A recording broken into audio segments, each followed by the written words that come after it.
बंदी छोड़ सतगुरु रामपाल जी परमेश्वर जी की जय हो।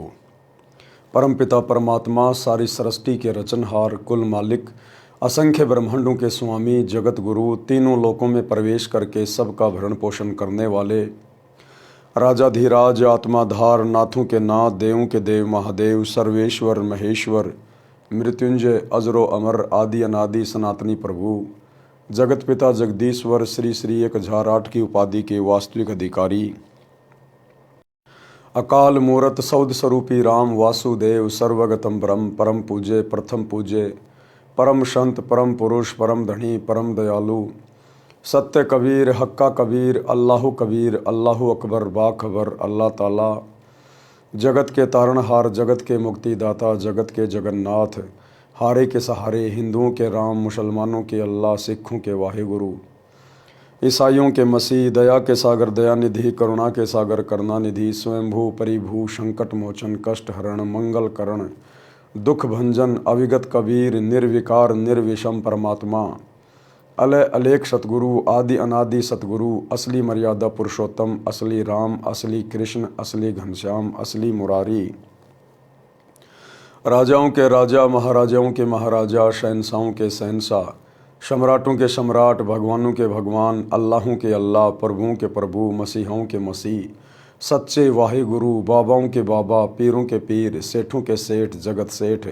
सावड़सा सेठ, सर्वगुण संपन्न, अनंत कोटि कलाओं के स्वामी, अनंत कोटि ब्रह्मांडों के नायक, योगियों में महायोगी, ध्यानियों में महाध्यानी, सिद्धों में परम सिद्ध, ज्ञानियों में तत्व ज्ञानी, ब्रह्म ज्ञानी, महाज्ञानी, परम ज्ञानी, सर्वश्रेष्ठ ज्ञानी, विज्ञानी, युवा कबीर, समृत कबीर, असमवाद, अमित ओजा, सच्चे रहनुमा, करीम अल्लाह, सुभान अल्लाह, दुनिया के अंतिम पैगंबर, 8 सितंबर 1951 से गांव धनाना, जिला सोनीपत, हरियाणा, भारतवर्ष की पावन भूमि पे प्रकट रियल कल की भगवान श्री नारायण साकार हरि, श्री बाबा साहिब नूर अनंत परमात्मा, संत श्रोमणी सतगुरु रामपाल जी परमेश्वर जी के चरण कमल में साध संगति से जुड़े हुए देश विदेश से आप और हम सभी सत्सेवक भाई बहनों का अनंत कोटि दंडवत प्रणाम।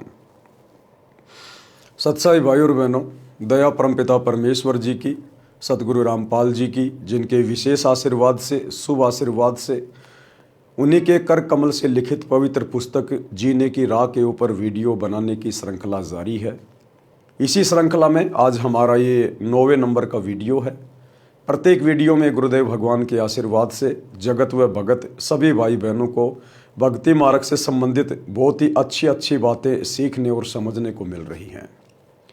यदि आपने अभी तक जीने की राह पुस्तक के ऊपर बन रहे वीडियो शुरू से देखने शुरू नहीं किए हैं तो आप जिसे प्रार्थना करेंगे पार्ट नंबर 1 से देखना अवश्य शुरू करें, क्योंकि पार्ट नंबर 1 वीडियो की भूमिका होती है और भूमिका को अच्छे से समझे बिना आगे की वीडियो समझना थोड़ा मुश्किल होता है। तो भाई और बहनों, हमें पिछले वीडियो में किस प्रकार से गुरुदेव भगवान ने समझाया कि बच्चों को अपने वृद्ध माता पिता की किस प्रकार से सेवा करनी चाहिए, क्योंकि वे माता पिता बचपन में आप और हमारा किस प्रकार से जी जान लगाकर पालन पोषण करते हैं, हमारे को प्यार देते हैं। माता अपने बच्चों को सूखे वस्त्रों में सुलाती है, स्वयं उसके पेशाब से गीले हो चुके वस्त्रों में सोती है। पिता कैसे दिन रात एक करके मेहनत करके उसके भरण पोषण का, उसकी पढ़ाई लिखाई का खर्चा उठाता है। तो माता पिता की भी अपने बच्चों से एक आशा होती है, उम्मीद होती है कि जिस प्रकार बचपन में हम इस बच्चे की हर प्रकार से परवरिश कर रहे हैं, पालन पोषण कर रहे हैं, इसकी हर प्रकार की जो डिमांड है उसको पूरा कर रहे हैं, इसी प्रकार माता पिता की भी आशा होती है कि बुढ़ापे में हमारा पुत्र और पुत्र वधू इसी प्रकार से हमें प्यार प्रेम से बोले और हमारी हर संभव सेवा करने का प्रयास करें। और यदि माता पिता की आशाओं के विपरीत बेटा या बेटी या पुत्र वधू अपने माता पिता के या सास ससुर के साथ अच्छा व्यवहार नहीं करते हैं तो उनकी आत्मा दुखी होती है, और आत्मा आप चाहे किसी की भी दुखी कर दीजिए, चोट परमात्मा को पहुंचती है। तो वो बच्चे, वो पुत्र वधू, वो भी कभी अपने जीवन में सुखी नहीं रह सकते। इसलिए हमने हर संभव संतों के सत्संगों को सुनना चाहिए, क्योंकि सत्संग सुने बिना हमें आध्यात्मिक ज्ञान नहीं हो सकता। और आध्यात्मिक ज्ञान के बिना हमें अच्छे संस्कार नहीं मिल सकते, और अच्छे संस्कारों के बिना हम एक अच्छे माता पिता की, अच्छे बेटा बेटी की या अच्छी पुत्र वधू की भूमिका कभी भी नहीं निभा सकते। तो इसी प्रकार की कुछ कथाएं हैं जिनको पूज्य गुरुदेव जी ने आज इस पुस्तक में शामिल किया है कि किस प्रकार से एक राम भगत नाम के व्यक्ति की स्त्री गुजर जाती है, उसका निधन हो जाता है, और किस प्रकार वो अपने बच्चे का पालन पोषण करता है, अपने खेतों में भी काम करता है, दूसरी शादी भी नहीं करवाता है ये सोचकर कहीं मेरे बच्चे के साथ में कोई नाइंसाफ़ी ना हो जाए। अपने बच्चे की हर प्रकार की ज़रूरतों को पूरा करने का प्रयास करता है, और आगे चलकर जब राम भगत के बेटा और उसके पुत्र वधू उसके साथ अच्छा व्यवहार नहीं करते हैं तो किस प्रकार से उसकी आत्मा दुखी होती है। फिर किस प्रकार से राम भगत का एक रिश्तेदार उसके पास आता है जो पहले से सतगुरु रामपाल जी से उपदेशी था, रामनिवास नाम था। वो राम भगत को समझा बुझाकर सतगुरु रामपाल जी के सत्संग में लेकर जाता है, उसको उपदेश दिलवाता है, और धीरे धीरे राम भगत भी अपने परिवार को, अपने पोता पोतियों को, पुत्र वधू को सत्संग से जोड़ने का प्रयास करता है। और एक समय वो सफल हो जाता है अपनी पुत्र वधू को और अपने दोनों पोतों को सत्संग में ले जाकर। उसके बाद कैसे उस पुत्र वधू का जीवन बदल जाता है, कैसे उसके विचार बदल जाते हैं, और अब आगे की जानकारी हम पूज्य गुरुदेव जी के कर कमल से लिखित इस पुस्तक के माध्यम से प्राप्त करते हैं। पवित्र पुस्तक जीने की राह, पार्ट नंबर 9, पेज नंबर 65। पिता बच्चों की हर संभव गलती क्षमा कर देता है। परमात्मा कबीर जी ने कहा है कि पिता अपने पुत्र पुत्री के सर्व अपराध क्षमा कर देता है। अवगुण मेरे बाप जी बख्शो गरीब नवाज, जो मैं पूत कपूत हूँ तो भी पिता को लाज। शब्दार्थ, परमात्मा सभी प्राणियों का पिता है। पिता में विशेषता होती है कि उसका बेटा बेटी अज्ञानता में गलती कर देते हैं और वे पिता से क्षमा याचना कर लेते हैं कि भविष्य में कभी गलती नहीं करेंगे, तो पिता उनको तुरंत क्षमा कर देता है। इसलिए भगत परमात्मा से विनय करता है कि हे दीनदयाल, आप तो सबके पिता हो, मेरे अवगुण अर्थात अपराध पिता होने के नाते क्षमा करना। मैं कपूत यानी निकम्मा पुत्र भी हूँ तो भी आप पिता का कर्तव्य पालन करके क्षमा करना। पूज्य गुरुदेव हमें एक बहुत अच्छी शिक्षा दे रहे हैं कि आपने अपने गुरु को शब्द रूप में, परमात्मा के रूप में स्वीकार कर लेना चाहिए, क्योंकि परमात्मा के अलावा सतगुरु की भूमिका करके ये सतज्ञान, शास्त्रों के अनुसार ज्ञान इस पृथ्वी पर अन्य कोई प्रदान नहीं कर सकता है। और उसके बाद फिर हमारा भाव बदलेगा, हमारे सोच विचार बदलेंगे, हमें फिर इस रूप में मात्र एक गुरु दिखाई नहीं देगा, हमें परमात्मा दिखाई देगा, परमेश्वर दिखाई देगा। और उसके बाद भाइयों और बहनों, जब हम गुरु को परमात्मा मान लेते हैं तो भविष्य में हम कभी गलती नहीं करेंगे। फिर यदि फिर भी जाने अनजाने में कोई गलती हो जाती है, क्योंकि हम नादान हैं, हम बच्चे हैं, इस काल के द्वारा परेशान की गई आत्माएं हैं, तो गुरुदेव ने बताया यदि उसके बाद भी कोई छोटी मोटी गलती हो जाती है, कोशिश करो कि जानबूझ के गलती ना हो।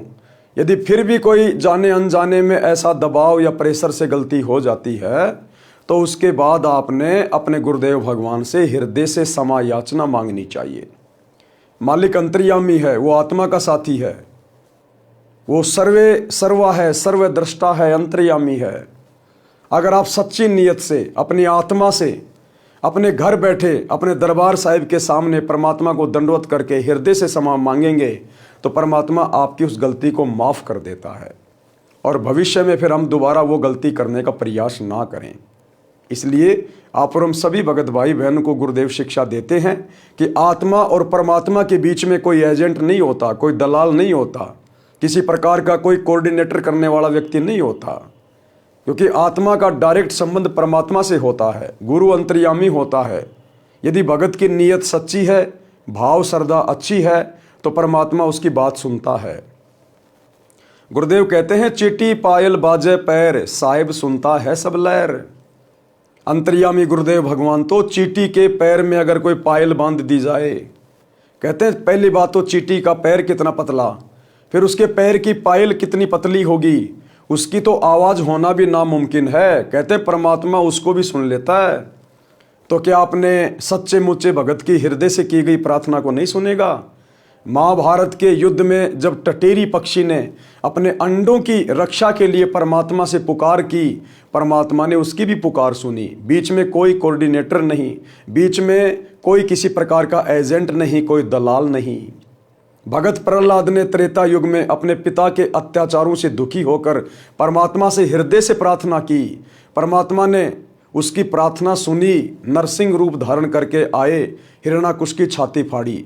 क्या प्रहलाद ने बीच में कोई एजेंट बनाया था, कोई दलाल बनाया था कोऑर्डिनेट करने के लिए? क्या किसी व्यक्ति को खड़ा किया था? नहीं। जब मीराबाई ने जहर पिया तो अपने परमात्मा से हृदय से पुकार की, हृदय से प्रार्थना की। बीच में कोई दलाल नहीं, कोई एजेंट नहीं, परमात्मा ने उसकी भी पुकार सुनी। आज तो परमात्मा धरती पे प्रकट है हमारी पुकार सुनने के लिए, और हम भक्तों का जो कनेक्शन है डायरेक्ट उनसे जुड़ा हुआ है, क्योंकि हम उनकी शरण में हैं। आज तो बड़ी आसानी से सुनेगा परमात्मा, लेकिन सच्चे मुच्चे भगत की सुनेगा, पाक साफ दिल वाले भगत की सुनेगा। बार बार जानबूझकर गलतियां करने वाले की परमात्मा सुनकर भी अनसुनी कर देगा। तो यहां समझाया गया है कि एक सांसारिक पिता भी अपने बच्चे की सैकड़ों गलतियां माफ कर देता है, नजरअंदाज कर देता है, भूल जाता है, जबकि सतगुरु तो हमारे परम पिता होते हैं। सांसारिक माता पिता से हमें हजारों गुना ज़्यादा प्रेम करते हैं, प्यार करते हैं, फिर भला वो कैसे हमारी गलतियों को दिल पे रख के चल सकते हैं?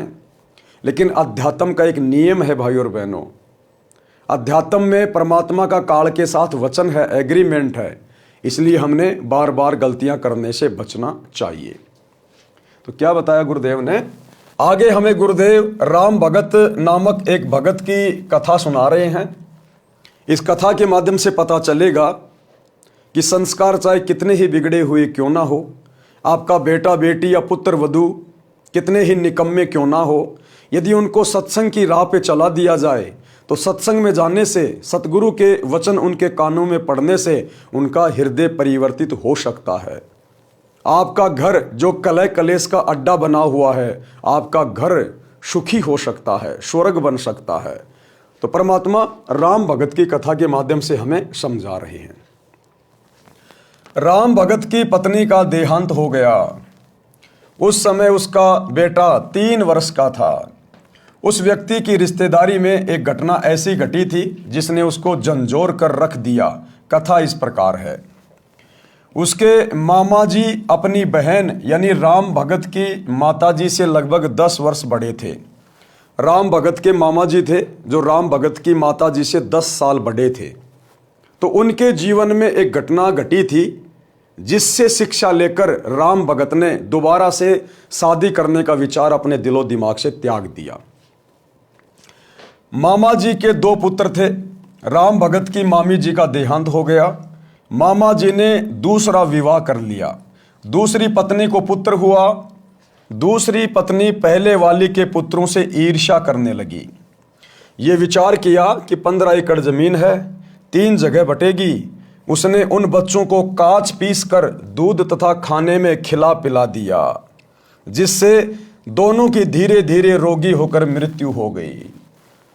राम भगत के मामा जी की पहली शादी हुई, उससे उसको 2 बेटे प्राप्त हुए। उसके बाद में उसकी पत्नी का देहांत हो गया। अपने बच्चों की परवरिश के लिए, पालन पोषण के लिए राम भगत के मामा जी ने दूसरी शादी करी। दूसरी पत्नी से राम भगत के मामा जी को एक पुत्र प्राप्त हुआ। लेकिन राम भगत के मामा जी की दूसरी पत्नी के मन में दोष आ गया कि हमारे पास में 15 एकड़ जमीन है और यदि बराबर बराबर बांटी जाएगी तो मेरे बच्चे के हिस्से में जमीन थोड़ी आएगी। ये सोचकर उसने उन पहली वाली औरत के दोनों बच्चों को धीरे धीरे काच पिलाना शुरू कर दिया, दूध में या खाने में डालकर। और वो दोनों बच्चे जो राम भगत के मामा जी की पहली वाली पत्नी से थे, वो दोनों बच्चे धीरे धीरे बीमार होकर मृत्यु को प्राप्त हो गए। डॉक्टर ने बताया कि बच्चे काच खा गए हैं, जिस कारण से इनकी मृत्यु हो गई है। एक दिन उसकी पत्नी ने पड़ोस से बताया कि मैंने ऐसे ऐसे किया, मेरे बेटे को 15 एकड़ जमीन मिल गई। उस स्त्री ने मेरे मामा जी को बताया। मामा जी छोटी मामी को बहुत प्यार करते थे और उस पर विश्वास करते थे।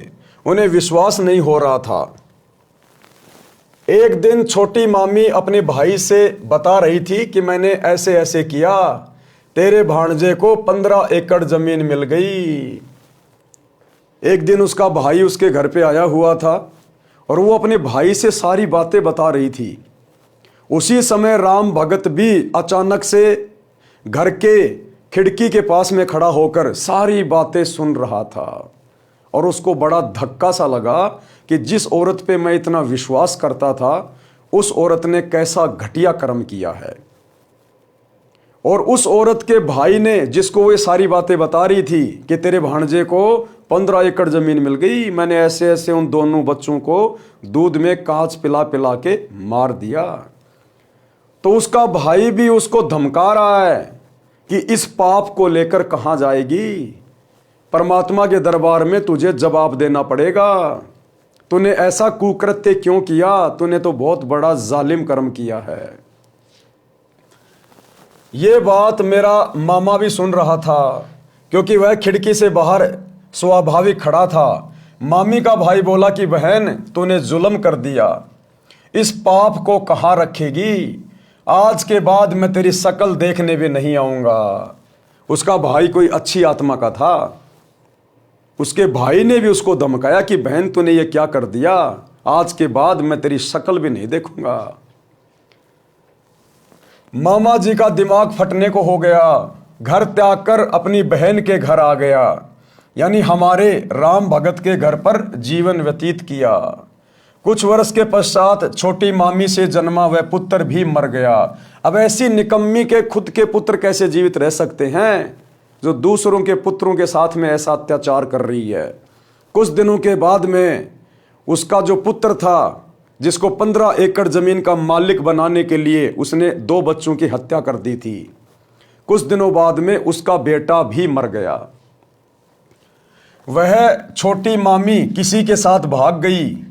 पता चला कि उस व्यक्ति ने उसके गहने छीनकर मारकर कुएं में डाल दिया। पुलिस को पता चला तो उस व्यक्ति को फांसी लगाई गई। इस सर्वनाश महाभारत को याद करके राम भगत ने दूसरा विवाह नहीं किया। ये सारी बातें विचार करके राम भगत ने दूसरा विवाह नहीं किया कि मेरे मामा जी ने दूसरा विवाह किया था, उसके बाद उनका पूरा का पूरा परिवार बर्बाद हो गया, सर्वनाश हो गया। कहीं मेरे बच्चे के साथ में ऐसा ना हो जाए, कहीं कोई निकम्मी औरत घर में ना आ जाए। अपने बच्चे के लिए, अपने बेटे के लिए, उसके सुखद भविष्य के लिए राम भगत जी ने दूसरी शादी नहीं की। लड़के को अपने साथ रखता, हल जोतता था तो पुत्र को कंधे पर बैठा कर रखता था, थक जाता था तो पेड़ के नीचे लेटा देता, स्वयं खाना बनाता, स्वयं स्नान कराता, कपड़े साफ करता, जैसे तैसे लड़का जवान हुआ। यानी राम भगत ने अपने बेटे को कितना प्यार दिया बचपन में, किस कदर उसका पालन पोषण किया, स्वयं सारी मेहनत करता था, बच्चे को पढ़ाया लिखाया, हर प्रकार से उसको समझदार बनाया। विवाह कर दिया, फिर भी सब कार्य करता था। लड़का भी काम में हाथ बटाता था, परंतु कठिन कार्य स्वयं ही करता था। वृद्ध अवस्था ने जोर दिया, कार्य कुछ नहीं कर पा रहा था, पुत्र वधू को व्यर्थ का खर्च लगने लगा। अब एक समय बाद में राम भगत बूढ़ा हो गया, पहले जैसी मेहनत नहीं कर पा रहा था, ज्यादातर घर पर ही खाट में पड़ा रहने लगा। अब राम भगत के बेटे की बहू को ये अच्छा नहीं लगता था। उसको लगता था ये तो फालतू का खर्चा है, ना कुछ करता है ना कुछ धरता है। अब भाई और बहनों, यहां पर 2 बातें हैं क्योंकि हमने निष्कर्ष निकाल के चलना है। खाली ये कथाएं नहीं पढ़नी है, हमने इन कथाओं से शिक्षा लेनी है। सबसे पहली बात तो राम भगत, जिसने पूरी जिंदगी बैल की तरह कमा कमा के केवल अपने बच्चे को सुखी देखना चाहा और परमात्मा की भक्ति नहीं की, जबकि सुखी जीवन परमात्मा की भक्ति से मिलता है। बच्चे आपको सुखी जीवन नहीं दे सकते। बच्चों का संस्कार अलग है, आपका संस्कार अलग है।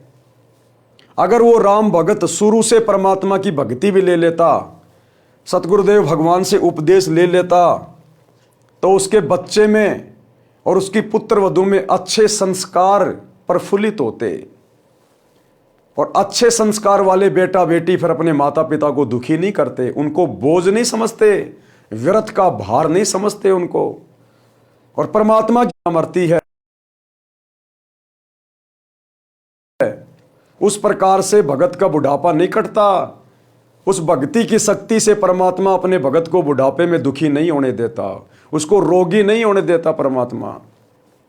और भक्ति के कारण उसके बच्चों में भी परमात्मा दया भाव भर देता है। बच्चे भी प्यार और प्रेम से बातें करते हैं अपने भगत माता पिता के साथ। तो राम भगत ने यह गलती की, वो केवल अपने बुढ़ापे का सहारा अपने बेटे को मानता रहा, अपनी पुत्र वधू को मानता रहा कि बेटे को बढ़िया खिलाऊंगा, बढ़िया पिलाऊंगा, आगे चलकर बेटे की शादी करूंगा, फिर मेरी पुत्र वधू आएगी, वो मेरी सेवा करेगी। लेकिन ये तो जीव की सोच है, जीव की सोच। जबकि आध्यात्मिक दृष्टि से गुरुदेव बताते हैं कि उस पुत्र वधू के संस्कार अलग होते हैं, बेटे के संस्कार अलग होते हैं। बचपन में तो बेटा माता पिता के अधीन होता है, इसलिए कुछ विशेष नहीं कह पाता। लेकिन जब बेटा जवान हो जाता है, उसके अपने संस्कार काम करने लगते हैं, वो तो उस समय पता चलेगा कि वो सपूत है या वो कपूत है, आपने चाहे कितनी परवरिश क्यों ना की है।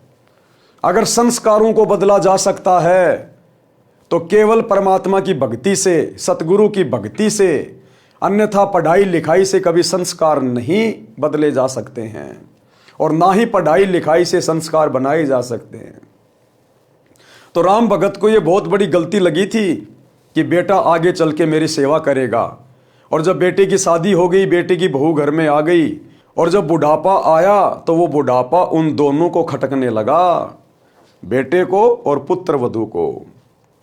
पुत्र वधू को व्यर्थ का खर्च लगने लगा, जिस कारण से अपने ससुर को रूखा सूखा बासी भोजन देने लगी। फिर पेट भर भोजन भी नहीं देती थी। लड़का पूछता था कि पिताजी सेवा ठीक हो रही है? पिताजी कहते कि बेटा कोई कसर नहीं है, बड़ी भाग्यवान बहू है। राम भगत एक अच्छे व्यक्ति की भूमिका निभा रहा था। ये अच्छे भगत की भूमिका हम सभी ने निभानी चाहिए।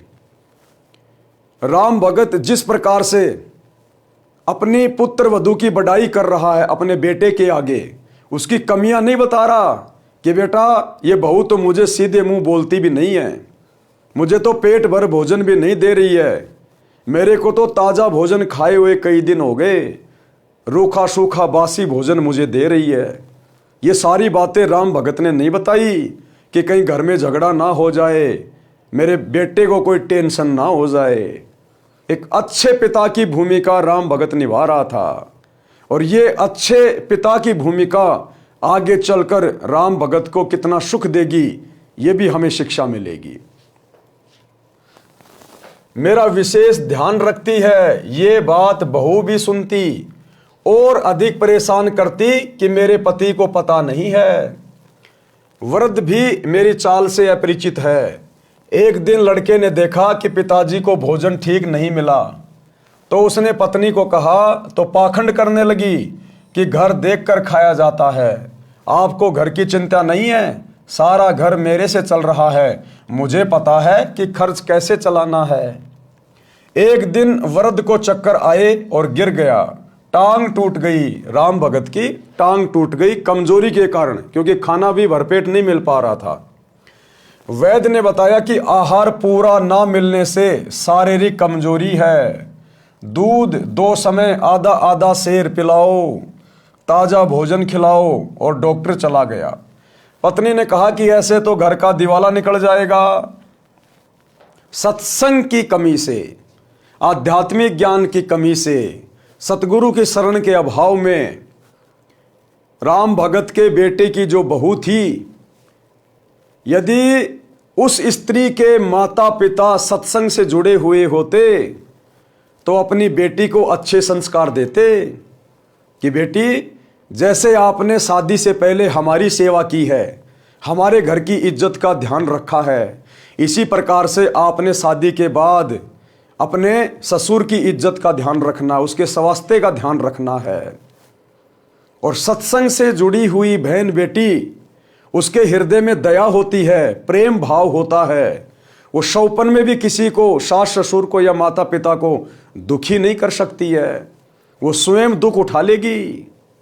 ये संस्कार सत्संगों से आते हैं, परमात्मा की भक्ति से उत्पन्न होते हैं। लेकिन उसके माता पिता भक्ति से नहीं जुड़े थे, और यदि भक्ति भी कर रहे थे तो शास्त्र अनुकूल भक्ति नहीं थी, जिस कारण से वो अपनी बेटी को अच्छे संस्कार नहीं दे पाए, और बेटी ने ससुराल में आके अपने ससुर के साथ वैसा ही बुरा बर्ताव शुरू कर दिया।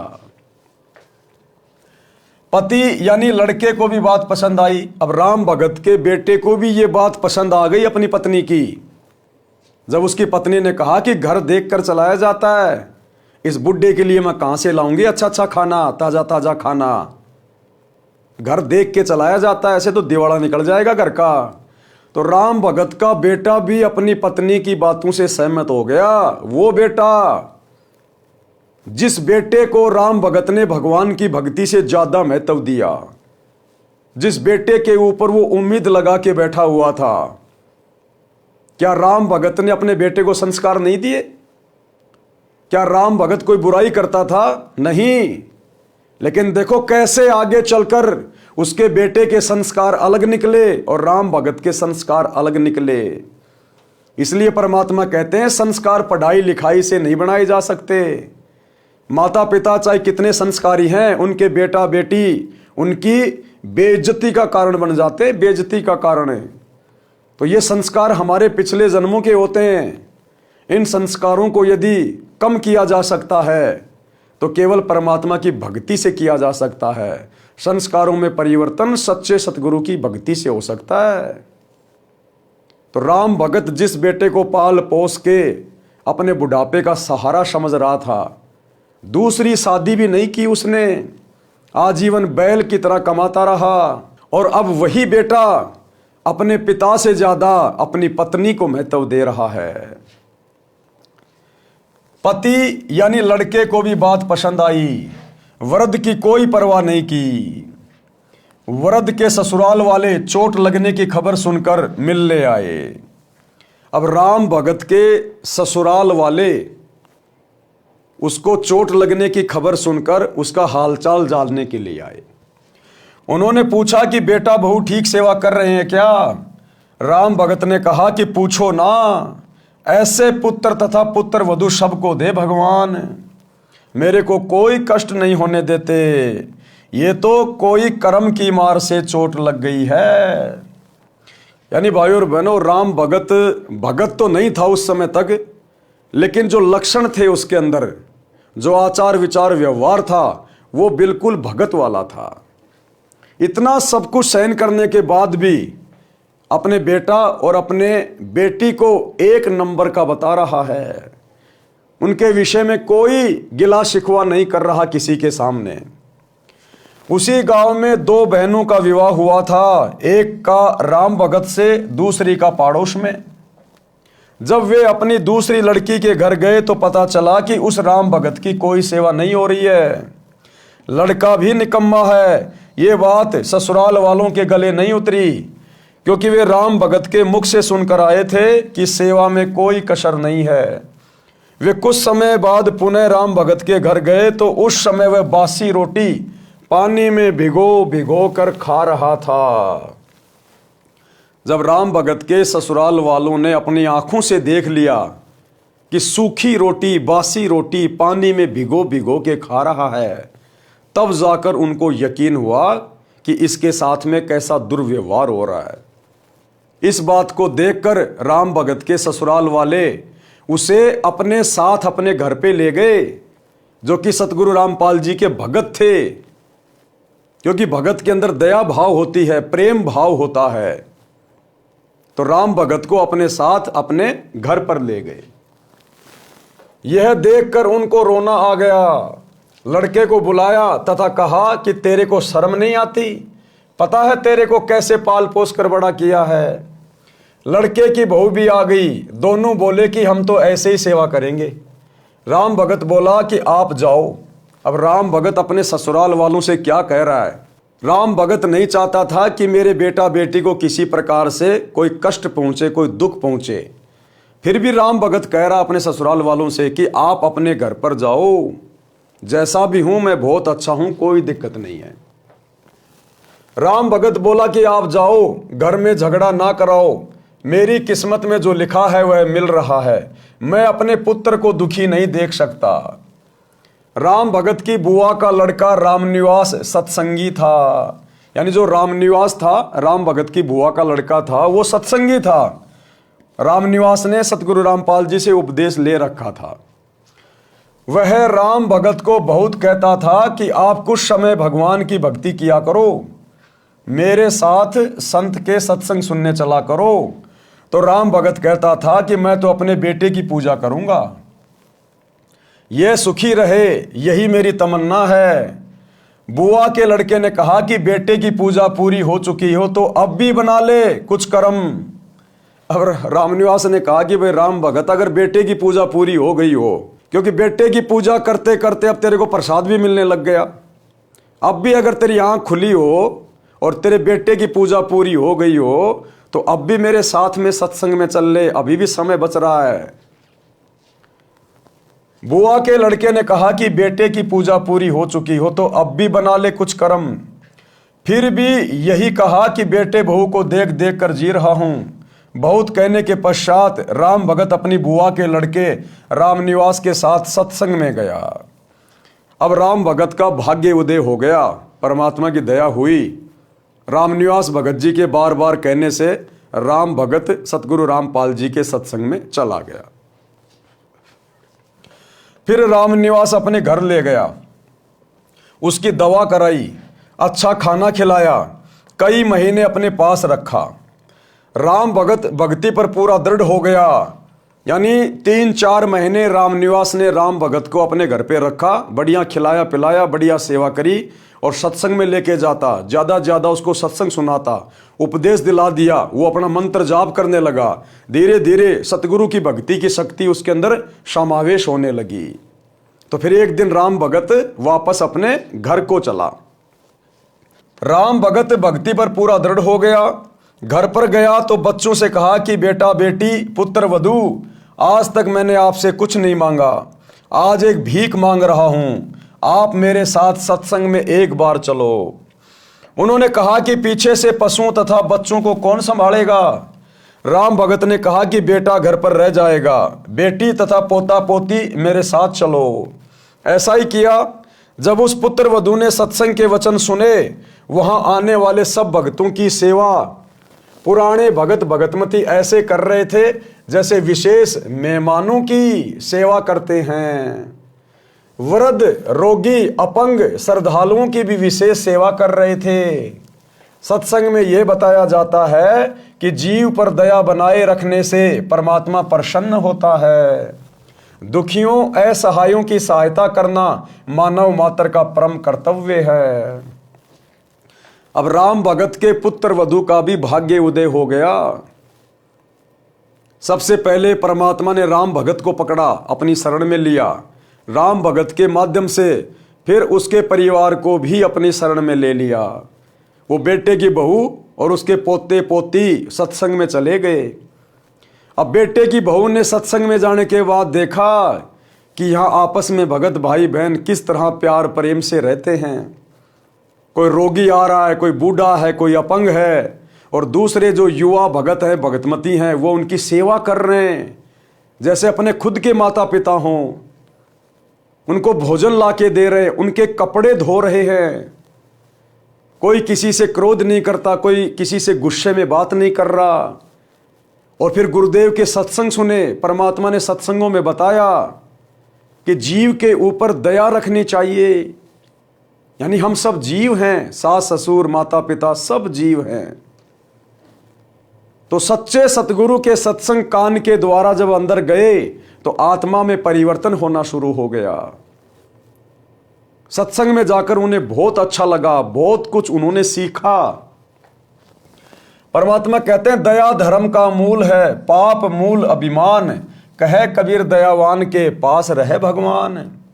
शब्दार्थ, धर्म वही करता है जिसके हृदय में दया है, दया धर्म की जड़ है, तथा पाप वह करता है जिसमें अभिमान भरा है, अभिमान पाप की जड़ है। कबीर परमात्मा ने कहा है कि दयावान के साथ परमात्मा रहता है।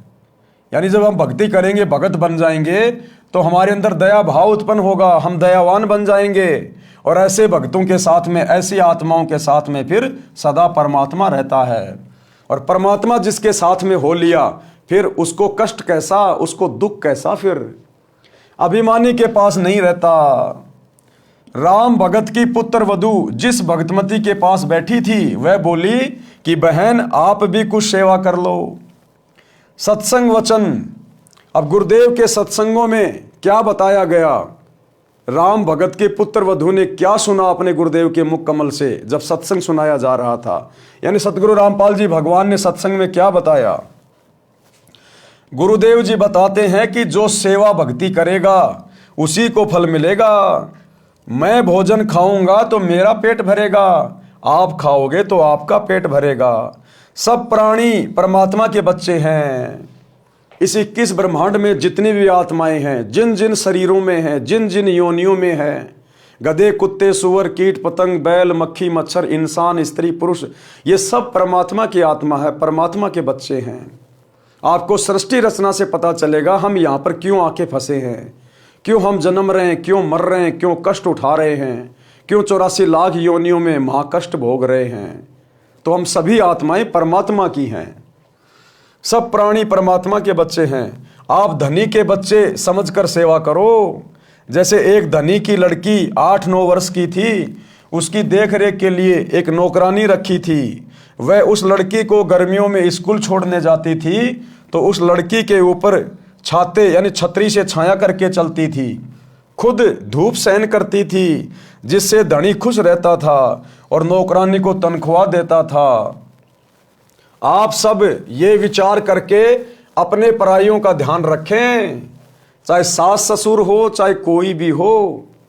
अगर हम किसी की सेवा करें, सेवा का मौका मिले, तो अपने खुद के माता पिता समझकर, परमात्मा के बच्चे समझकर कि हम तो उस परमात्मा के नौकर हैं सतगुरु के, और ये बाकी सब सतगुरु के बच्चे हैं।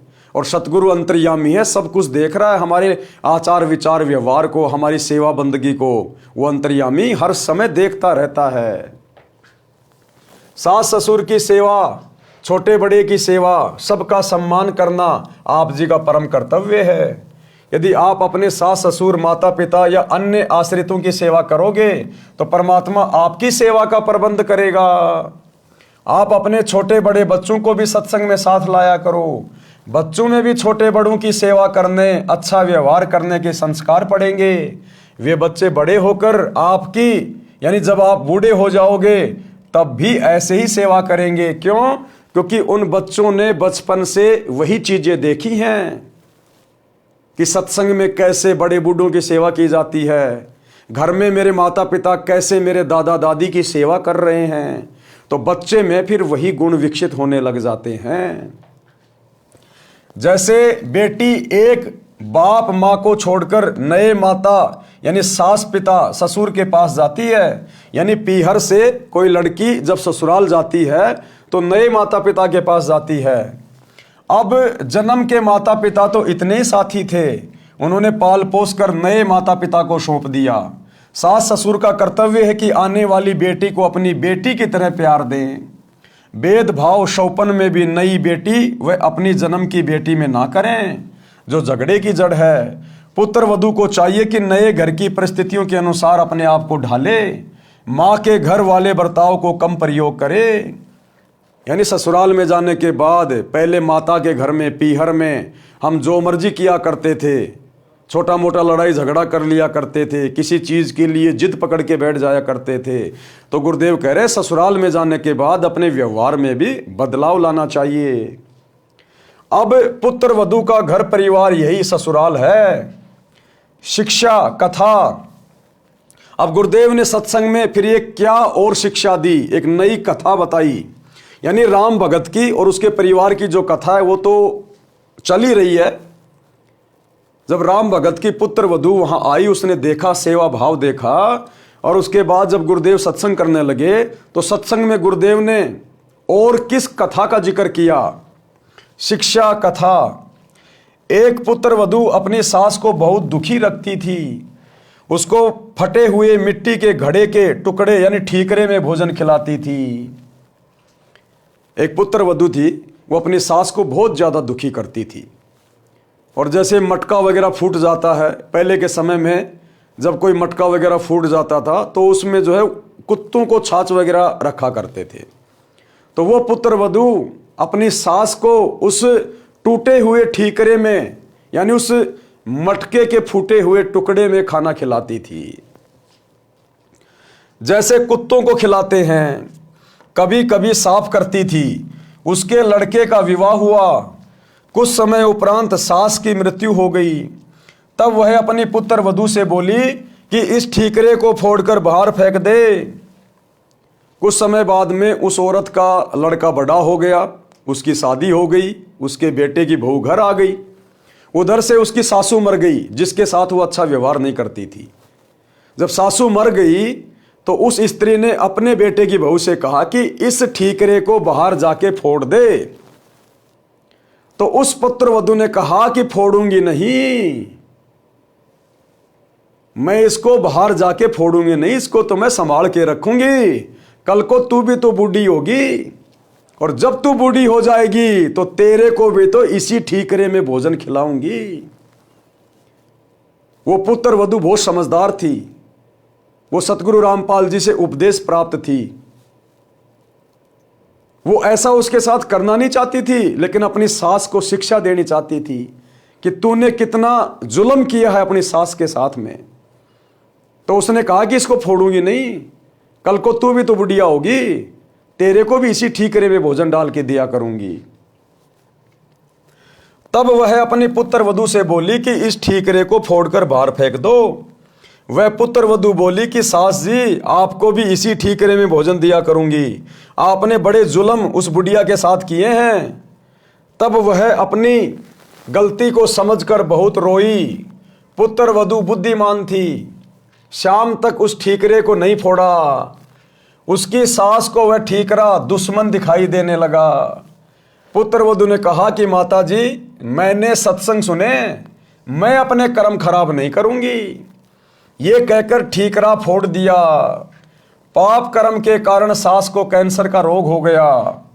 सारा सारा दिन चिल्लाए, पुत्र वधू उसकी सेवा करे, कोई कसर नहीं छोड़ती थी, परंतु कहती थी कि सासू माँ, सेवा तो मैं दिलो जान से करूंगी, परंतु तेरे पाप को मैं नहीं बांट पाऊंगी, ये कष्ट तो आपको ही भोगना पड़ेगा। इन दिनों को याद रखकर, इन बातों को याद रखकर यदि हम सतगुरु की शरण प्राप्त करेंगे तो भाइयों और बहनों, हम ऐसी गलतियां कभी भविष्य में नहीं करेंगे। यदि आप ऐसी गलतियां नहीं करते हैं और आपने उपदेश भी नहीं ले रखा है, आपकी आत्मा बहुत अच्छी है, आपके अंदर दया है, लेकिन फिर भी भाइयों और बहनों, सत्संग के बिना, सच्चे सतगुरु की शरण के बिना हमारे भाग्य में आने वाले संकट नहीं कटेंगे। आप बहुत अच्छी आत्मा के हैं, आप सबकी सेवा करते हैं, और आपके भाग्य में अचानक से कोई रोग होना लिखा है, एक्सीडेंट होना लिखा है, आपकी दोनों टांगे उसमें कटनी है। बताओ, उसको कौन टालेगा? उस संस्कार को कौन मिटाएगा? आपका दया भाव नहीं मिटाएगा। आपकी अच्छाई आपके संस्कार को नहीं काटेगी, संस्कार को तो सतगुरु की भक्ति काटेगी। इसलिए आप अच्छे हैं या बुरे हैं, लेकिन अपने आगे के भविष्य के लिए आपने सतगुरु की शरण लेना अति आवश्यक है। और सच्चा सतगुरु धरती पर केवल वर्तमान में एक ही है, सतगुरु रामपाल जी। यदि सत्संग सुने होते तो ये दिन नहीं देखने पड़ते।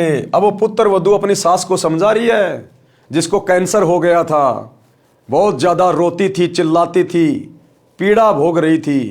तो पुत्र वधू कह रही है कि सासू जी, सेवा तो मैं आपकी दिलो जान से करूंगी, लेकिन आपके जो पाप कर्म है, जिनके कारण आप ये कष्ट भोग रही हैं, ये पीड़ा तो आपको सहन करनी पड़ेगी।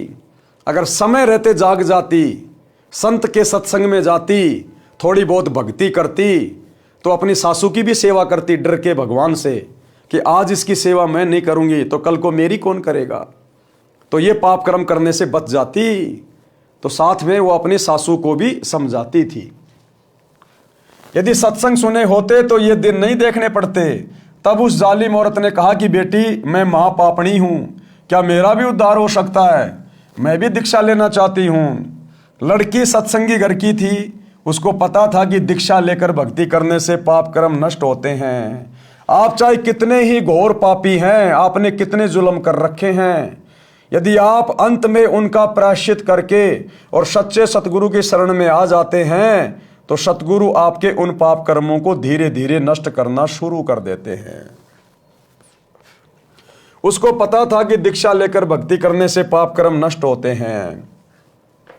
जिनके अधिक पाप हैं, भक्ति करने से लाभ ही होगा, पाप कम ही होंगे तथा भविष्य में मानव जन्म भी मिल जाता है। यदि मर्यादा में रहकर अंतिम श्वास तक साधना करता रहे। सत्संग में गुरुदेव जी उदाहरण देकर समझाते हैं कि जैसे किसी का कपड़ा कम मैला है तो थोड़े प्रयास से ही निर्मल हो जाता है, यदि अधिक मैला है तो 2-3 बार साबुन पानी से धोने से निर्मल हो जाता है। जिसने अधिक मैला कर रखा है तथा अन्य दाग भी लगाए हैं तो ड्राई क्लीन से साफ हो जाता है। यदि साफ करने का इरादा दृढ़ हो तो मिस्त्री का काला हुआ वस्त्र भी साफ हो सकता है। लड़की यानी पुत्र वधू को पता था कि सास जी ने तो मिस्त्री वाली दशा कर रखी है, यानी अपने पाप कर्म बहुत ज्यादा बढ़ा रखे हैं, अपनी आत्मा को बहुत ज्यादा मैला कर रखा है। फिर भी परमात्मा की शरण में अवश्य लाभ होता है। इस उद्देश्य से अपनी सासू माँ को भी दीक्षा दिला दी। कुछ समय पश्चात कैंसर में कुछ पीड़ा कम हो गई, यानी गुरुदेव भगवान के आशीर्वाद से धीरे धीरे वो स्वस्थ होने लगी। उसकी दर्द, उसकी तकलीफ धीरे धीरे कम होने लगी। सत्संग सुनकर उसे रोना आया कि माता पिता की बहू बेटों से क्या आकांक्षा होती है। मुझ पापिन ने अपने सासू जी के साथ क्या बर्ताव किया, मुझे तो ये रोग होना ही था। यदि पहले ये ज्ञान सुनने को मिल जाता तो मैं क्यों ये पाप करती। इसीलिए भाइयों और बहनों, समय से पहले गुरुदेव भगवान ने सत्संग करके पुस्तकें लिख के आप लोगों को समझाने का प्रयास किया है, जो अभी सतगुरु रामपाल जी की शरण से कोसों दूर है, जो केवल अपने इसी जीवन को उत्तम मान रहे हैं। थोड़ी बहुत पिछले जन्मों के पुण्यों के कारण जो सुख सुविधाएं आपको प्राप्त है, आप केवल इन्हीं में मगन हो रहे हो, मस्त हो रहे हो। आप लोगों को शिक्षा लेनी चाहिए। आपके संस्कार अलग हैं, आपके बच्चों के संस्कार अलग हैं। यदि सतगुरु की शरण में नहीं आए समय रहते तो आगे भविष्य में क्या संस्कार अंगड़ाई लेंगे, कैसे कैसे कष्ट आपके शरीर पर और आपके परिवार पर आन पड़ेंगे। जिन बच्चों के भरोसे, जिनको पढ़ा लिखा के बड़े अधिकारी बना के आप निश्चिंत होके बैठे हैं कि बुढ़ापे में बच्चे सेवा करेंगे, इनकी कमाई से हम ऐश करेंगे, क्या पता वो बच्चा कल को एक्सीडेंट में मारा जाए और वो पुत्र वधू किसी और के साथ भाग जाए। कहाँ तुम्हारे बच्चे ने आपको सुख दिया, कहाँ उस बच्चे की नौकरी ने आपको सुख दिया। इंसान यदि सुखी होगा तो सतगुरु की भक्ति से, सतगुरु के आशीर्वाद से। सतगुरु जो व्यवस्था कर देगा भगत की भक्ति के कारण, दान पुण्य के कारण, सेवा के कारण, वो यहाँ का राजा भी अपने मित्र की नहीं कर सकता है। इसलिए सतगुरु के सत्संग सुनकर उनकी शरण में आना अति आवश्यक है। यदि पहले यह ज्ञान सुनने को मिल जाता तो मैं क्यों ये पाप करती, निर्मल जीवन जीती, सासू माँ की आत्मा भी खुश करती, अपना जीवन सफल कर लेती। उपरोक्त वचन सुनकर राम भगत जी की पुत्र वधू उस अपनी सहेली पुरानी भगतमती से लिपट कर फूट फूट कर रोने लगी। अब जब गुरुदेव भगवान ने सत्संग में यह कथा सुनाई तो राम भगत के बेटे की बहू अपने साथ में बैठी दूसरी सत्संगी बहन के साथ लिपट लिपट कर रोने लगी। उसे अपने पुराने दिन याद आ गए कि मैंने मेरे ससुर जी के साथ में किस कदर बुरा बर्ताव किया, समय पे भोजन नहीं दिया, रूखा सूखा भोजन दिया। बुढ़ापे में माता पिता को प्यार प्रेम की आवश्यकता होती है, वो भी मैंने उनके साथ नहीं किया। और मेरे ससुर ने मेरे साथ कितना अच्छा बर्ताव किया। तो ये सारी बातें याद कर करके और राम भगत के बेटे की बहू फूट फूट के रोने लगी। सतगुरु के एक सत्संग ने उसके पाप कर्मों को फोड़ के रख दिया। विचार करने पे मजबूर हो गई कि कल को ये समय मेरा भी आएगा, मैं ये पाप लेके कहां जाऊंगी फिर। तो फूट फूट के रोने लगी। उपरोक्त वचन सुनकर राम भगत जी की पुत्र वधू उस अपनी सहेली पुरानी भगतमती से लिपटकर फूट फूट कर रोने लगी। आधा घंटे तो अपने को रोक नहीं सकी। अधिक सांत्वना के पश्चात सुबकी रुकी और अपने ससुर पिता के साथ किए बर्ताव का उल्लेख रोते रोते किया कि मैंने अपने ससुर जी के साथ में किस कदर बुरा बर्ताव किया, और अंत में मेरे ससुर ही मुझे प्रार्थना करके सत्संग में लेके आए हैं। अपने ससुर जी की इंसानियत भी बताई कि कभी अपने बेटे से भी नहीं बताया कि मेरी बहू मेरे साथ ऐसा बुरा बर्ताव कर रही है। अब यह है भाई और बहनों राम भगत की इंसानियत का और सहनशीलता का नतीजा। जिस समय वो बेटे की बहू राम भगत के साथ बुरा बर्ताव करती थी, रूखा सूखा खाना दिया करती थी, और जब बेटा कहता था, रिश्तेदार कहते थे कि सेवा पानी ठीक हो रही है, तो राम भगत कहता था ऐसी बहू गांव में कहीं नहीं है, मेरा बहुत ध्यान रखती है, बहुत अच्छे बेटा बेटी हैं। भाई और बहनों उस समय यदि राम भगत रिश्तेदारों से या गांव वालों से या अपने बेटे से अगर अपनी पुत्र वधू की बुराई करता, उसको डांट मरवाता, उसकी बेइज्जती करवाता, क्योंकि रिश्तेदारों के सामने बुराई करता, हकीकत बताता, तो रिश्तेदार आकर उसको डांटते फटकारते, गांव में उस पुत्र वधू की बेइज्जती होती कि कैसी निकम्मी बहू आई है, अपने ससुर की इज्जत भी ढंग से नहीं करती। क्या पता वो बेटा भी अपनी पत्नी पे हाथ साफ कर देता। लेकिन राम भगत की सहनशीलता ने, उसकी इंसानियत ने, एक अच्छे व्यक्ति के गुण जो उसके अंदर विद्यमान थे, जिस कारण से उसने कभी भी अपने बेटा बेटी की बुराई नहीं की, किसी के आगे नहीं रोया धोया, उस इंसानियत का परिणाम यह निकला कि वो पुत्र वधू उसके साथ में सत्संग में गई और आज उसका हृदय परिवर्तन हो गया। अन्यथा यदि वो अपने बेटे की बहू की बुराई करता, शिकायत करता, लड़ाई झगड़ा करता, तो वो बेटे की बहू कभी भी राम भगत के साथ में सत्संग में नहीं आती कि तू काहे का सत्संगी है।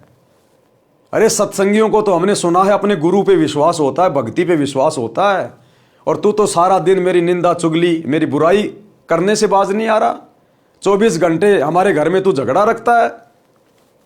तो वो बेटे की बहू कभी भी उसकी बातें सुन के सत्संग में नहीं आती। अगर राम भगत सहनशीलता नहीं दिखाता, तो थोड़ा बहुत वो संघर्ष नहीं करता, तो और संघर्ष किया तो अंत में परमात्मा ने पूरे परिवार को लाइन पे लाके खड़ा कर दिया। तो हमने शिक्षा लेनी है सतगुरु से, उपदेश लेने के बाद ये काल जो अन्य आपके घर में उपदेशी हैं उनके साथ आपका झगड़ा करवाएगा, आपको सही से भक्ति नहीं करने देगा, क्योंकि हमारी मर्यादा, हमारी परंपरा, हमारे नियम अन्य उपदेशी व्यक्तियों से भिन्न होते हैं, अलग होते हैं। वो हमें इतना जल्दी समझ नहीं पाते और हम उनके चक्कर में आके मर्यादा तोड़ नहीं सकते, तो परस्पर थोड़ा बहुत विरोध बन जाता है। तो ऐसे में यदि भगत या भगतमती को परिवार का कोई भी अनुपदेशी व्यक्ति दो बातें कह देता है, दो चार थप्पड़ मुक्के मार देता है, तो भगत ने सहनशीलता दिखानी चाहिए, नम्रता दिखानी चाहिए। अगर उसके साथ में वैसे लड़ाई झगड़ा करने लग गए, थप्पड़ का जवाब थप्पड़ से देने लग गए, गाली का जवाब गाली से देने लग गए, तो उस व्यक्ति का हृदय परिवर्तन कभी भी नहीं होगा, कभी भी, आपसे तो विशेषकर नहीं होगा। भले दूसरे के कहने से वो सत्संग में चला जाए, लेकिन आपके कहने से नहीं जाएगा, क्योंकि आपसे फिर वो ईर्ष्या रखने लग जाएगा विशेष, क्योंकि आपके व्यवहार में वो कोई परिवर्तन नहीं देख रहा, कोई बदलाव नहीं देख रहा। तो जिस प्रकार से राम भगत ने परिवार में झगड़ा और कलह से बचने के लिए जो समझदारी दिखाई, उसी प्रकार हम भक्तों ने भी अपनी भक्ति को सफल बनाने के लिए एक भगत के गुण अपने ऊपर धारण करते हुए इसी प्रकार की समझदारी दिखाते हुए आगे बढ़ना है।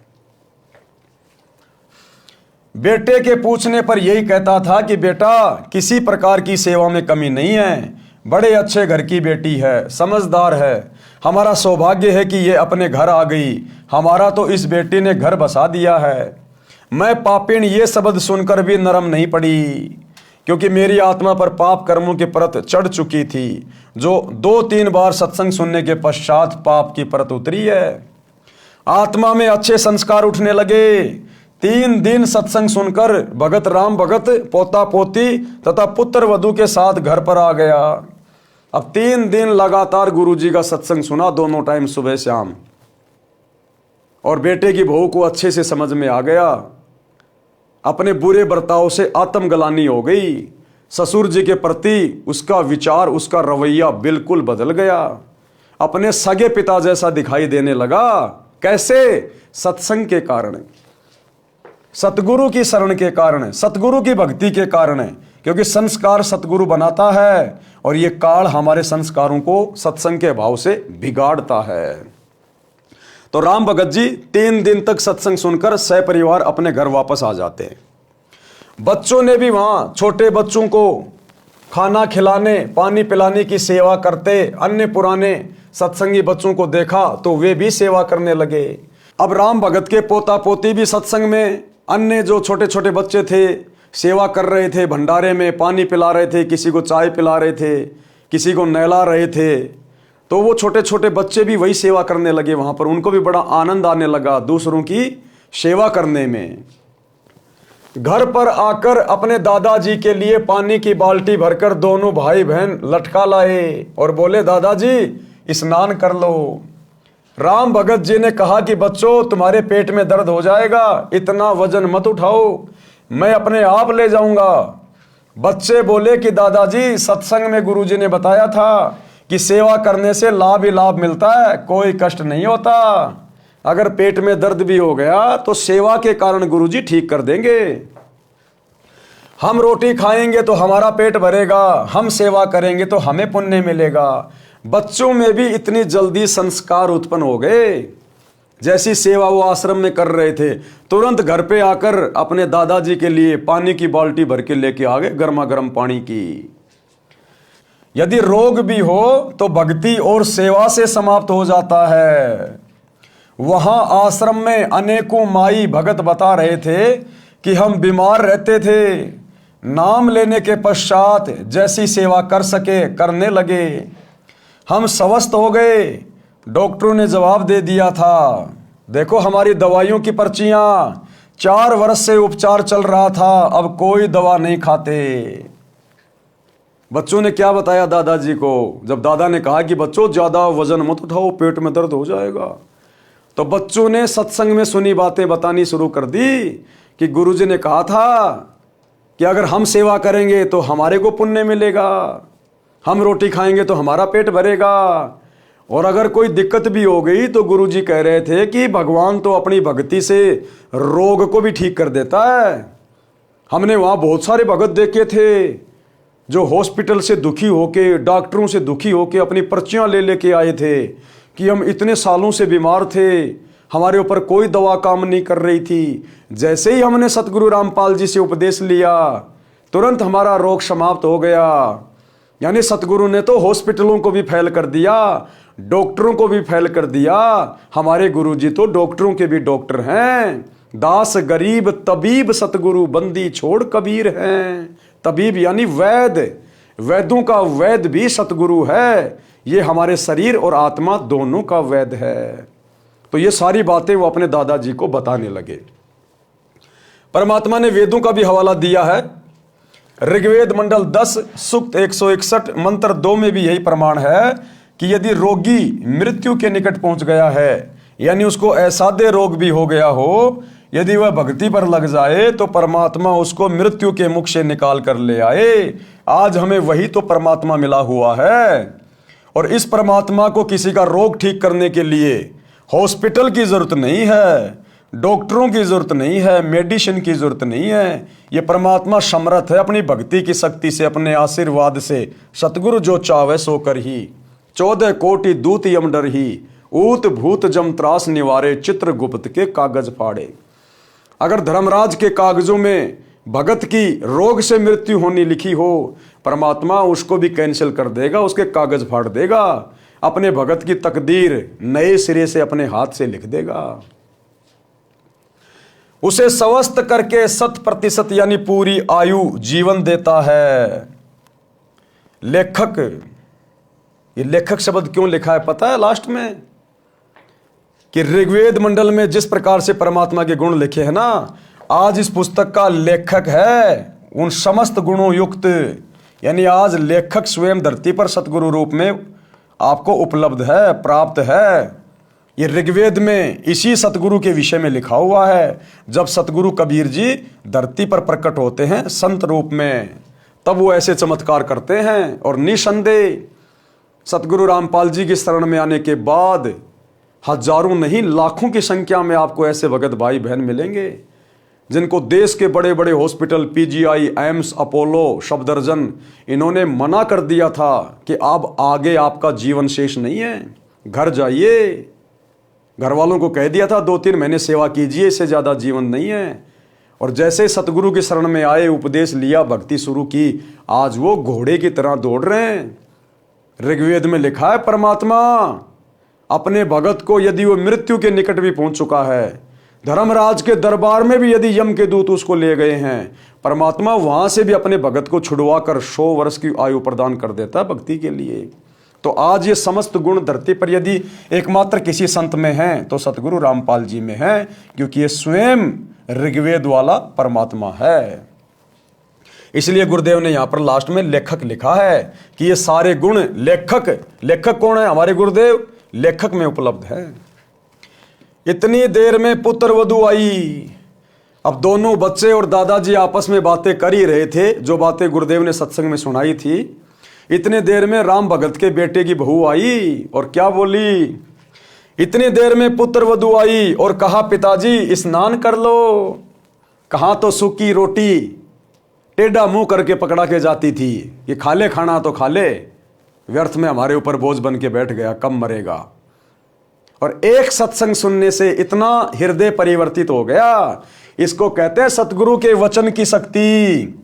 सतगुरु के वचन की शक्ति जैसे पारस लोहे को सोना बना देता है छूते ही, ऐसे ही परम संत के मुख से सत्संग सुनते ही आत्मा इस प्रकार से परिवर्तित होना शुरू हो जाती है। इतनी देर में पुत्र वधू आई और कहा पिताजी स्नान कर लो, धोती यही छोड़ देना, मैं आप साफ कर दूंगी।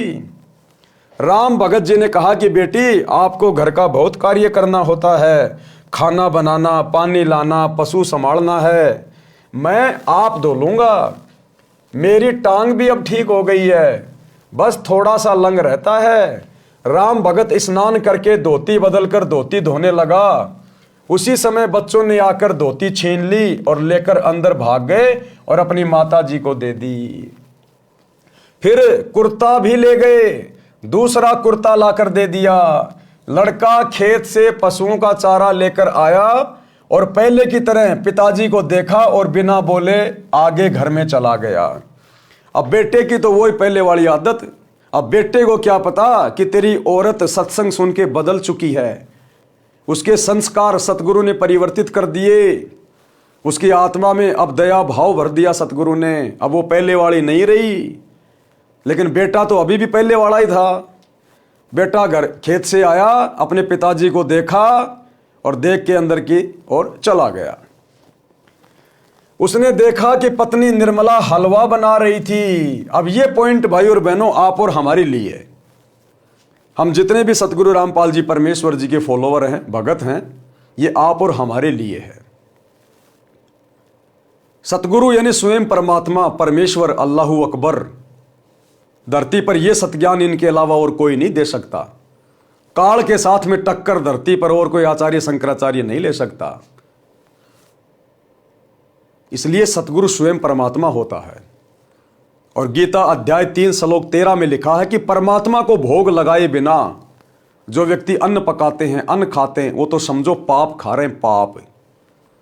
तो ये पूरी दुनिया जो सतगुरु रामपाल जी की शरण से दूर है, चाहे देश का प्रधानमंत्री हो, चाहे अमेरिका का राष्ट्रपति हो, चाहे बहुत बड़ा कोई धनाढ्य व्यक्ति हो, ये पूरी दुनिया रोजाना चाहे 56 प्रकार के भोग खा रही हो बड़े बड़े 5 स्टार होटल में, ये सब लोग पाप खा रहे हैं, पाप का भोजन खा रहे हैं। क्योंकि इनको पता नहीं है कि परमात्मा कौन है, कैसे भोग लगाया जाता है। और कैसे परमात्मा को भोग लगने के बाद वो भोजन पाप नाशक बन जाता है। तो पूरी दुनिया तो वैसे पाप खा रही है जो सतगुरु रामपाल जी की शरण में नहीं है। अब जितने भगत भाई बहन सतगुरु रामपाल जी की शरण में हैं, उनमें से केवल चंद भाई बहन हैं जो अपने गुरु को परमात्मा मानते हैं, परमेश्वर मानते हैं, अपना इष्ट मानते हैं। वो हैं सात संगति से जुड़े हुए सत्सेवक भाई बहन।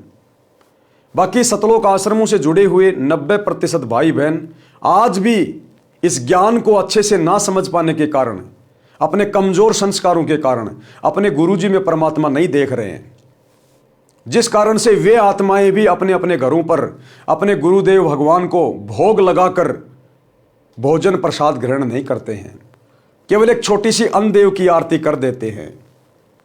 लेकिन यहां परमात्मा को भोग लगाने की बात हो रही है। और भोग लगाने की विधि क्या है अपने गुरुदेव को?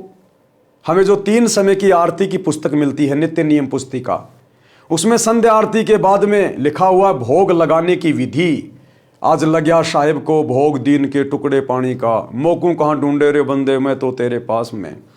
इस प्रकार की एक आरती है, कुल मिला के 40 या 42 मिनट के आसपास की।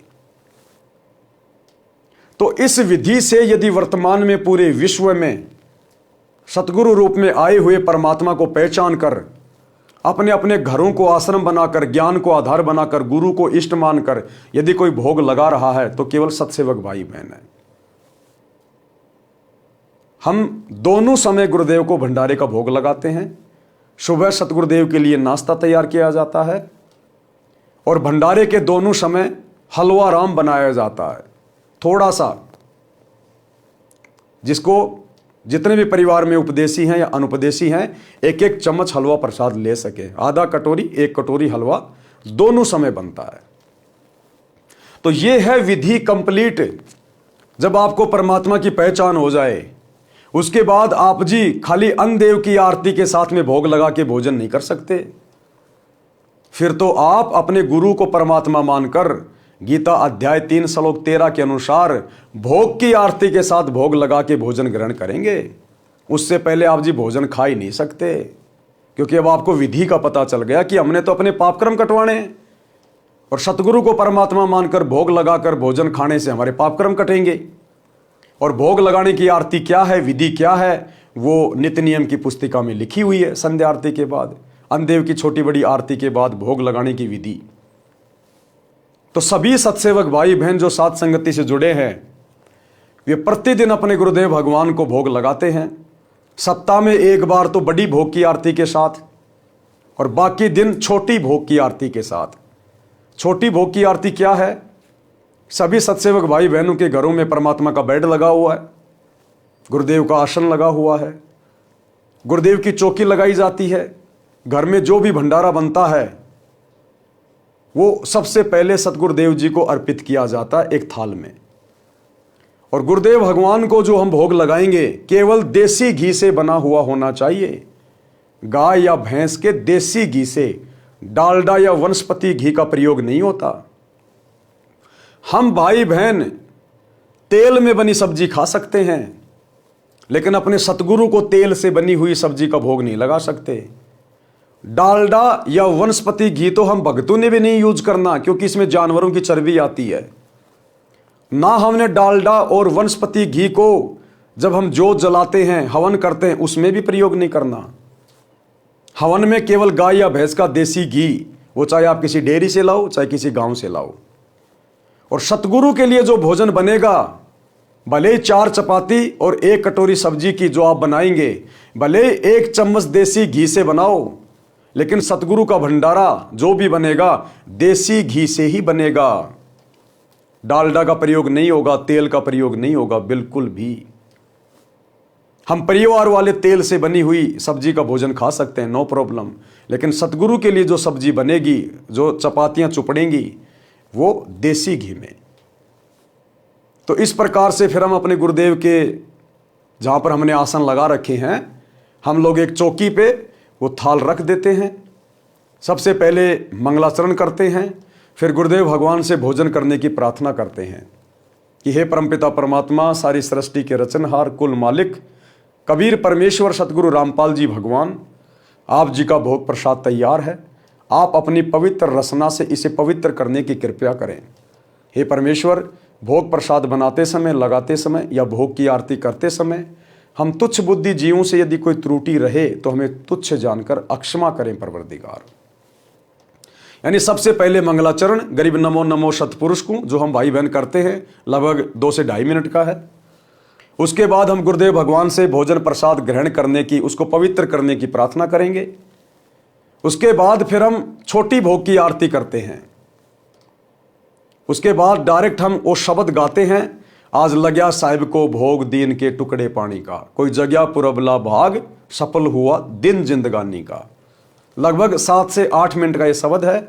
उसके बाद 7 से 8 मिनट की विनती है, विनती का अंग, हम विनती करते जी गुरु जी थारे आगे, साहिब थारे आगे। और इस दौरान परिवार के सभी सदस्य बारी बारी गुरुदेव भगवान के ऊपर श्रद्धा भाव से चवर करते रहते हैं और अंत में गुरुदेव भगवान के कर कमल धुलवाए जाते हैं। तो यह है छोटी भोग की आरती की विधि। और बड़ी भोग की आरती जो नित्य नियम पुस्तिका में लिखी हुई है, सेम यही विधि है, लेकिन वो थोड़ी लंबी है। उसकी शुरुआत होगी, मोकू कहाँ ढूंढे रे बंदे मैं तो तेरे पास में। उसमें साफ साफ लिखा हुआ पूरा, यानी वो कंप्लीट आरती फिर हम हर रविवार को करते हैं। बाकी दिन छोटी भोग की आरती के साथ भोग लगाते हैं। तो ये विधि है गुरु को परमात्मा के रूप में मानकर, इष्ट मानकर गीता अध्याय 3 श्लोक 13 के अनुसार भोग लगाने की। इस विधि से फिर जब हम वो भोजन प्रसाद ग्रहण करेंगे अपने गुरु को भोग लगाने के बाद, फिर हमारे पाप कर्म हल्के होंगे, परमात्मा हमें सद्बुद्धि देगा, हमारे संस्कार बनेंगे, हमारा ज्ञान योग खुलेगा, हमें भक्ति मार्ग बहुत अच्छे से समझ में आएगा, भक्ति में हमारी रुचि बनेगी, गुरु में हमारा प्रेम उमड़ेगा, श्रद्धा भाव उत्पन्न होगा, तब हमारी बात बनेगी। क्योंकि गीता में लिखा क्यों गया अध्याय 3 श्लोक 13 में कि परमात्मा को भोग लगाए बिना जो अन्न पकाते हैं वो तो पाप खाते हैं। तो इसका मतलब कोई परमात्मा है ना धरती पे, तभी तो लिखा गया गीता में। अब उस परमात्मा को पहचानना पड़ेगा। अब उस परमात्मा की पहचान वो परमात्मा खुद करवाता है, यहां कोई परमात्मा को पहचान नहीं सकता। तो आप और हम सत्सेवकों का सौभाग्य जो गुरुदेव ने हमसे अपनी पहचान करवाई, और आज हम इस शास्त्र अनुकूल विधि से अपने गुरुदेव को भोग लगाकर अपनी समस्त भक्ति क्रियाओं को संपन्न कर रहे हैं। और हम लोग अपने गुरुदेव के भंडारे के साथ में हलवा राम जरूर बनाते हैं।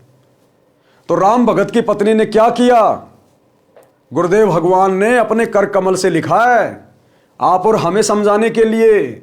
जो भाई बहन अभी भी अपने गुरु को परमात्मा ना मानकर उनको भोग नहीं लगा रहे हैं, उसकी पत्नी ने फिर खाना बनाया और हलवा बनाया, और हलवा बना के, भोजन बना के सबसे पहले 2 कटोरियों में किसको भोग लगाया, अपने गुरु जी को।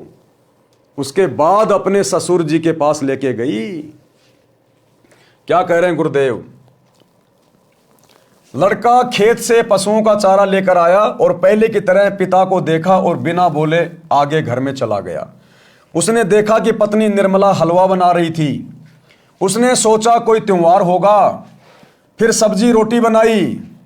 क्या बनाया उस बहन ने, हलवा बनाया और सब्जी रोटी बनाई, और सबसे पहले गुरु भगवान को 2 कटोरियों में भोग लगाया।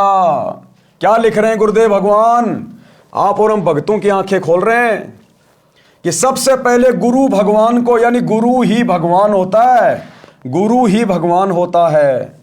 यदि गुरु के अलावा सतगुरु से उपदेश लेकर आप किसी अन्य में भगवान देख रहे हैं, जैसे हमारे ज्यादातर भगत भाई बहन जो आश्रमों से जुड़े हैं, वो आज भी एक दाढ़ी मूंछ वाली कबीर जी के समझे जाने वाली फोटो को भगवान मान रहे हैं। तो गुरुदेव ने यहां पर गुरु के आगे भगवान शब्द लिखकर ये क्लियर कर दिया कि आप बहुत बड़ी गलतफहमी में जी रहे हो।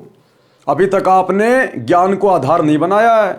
जिस प्रकार सत्सेवक ज्ञान को आधार बनाकर, गुरु को भगवान मानकर, घर को आश्रम बनाकर अपने गुरु को भोग लगाकर अपनी भक्ति पूरी कर रहे हैं। अन्यथा भाइयों और बहनों, वो बेचारी पहली बार सत्संग में गई, 3 दिन उसने सत्संग सुना। 3 दिन में उसको कहां से ये बातें समझ में आ जाएंगी कि गुरु ही भगवान होता है और गुरु को हलवे राम का भोग लगाया जाता है सबसे पहले भंडारे का। ये बातें गुरुदेव भगवान आप और हमारी आंखें खोलने के लिए इस पुस्तक में मेंशन कर रहे हैं।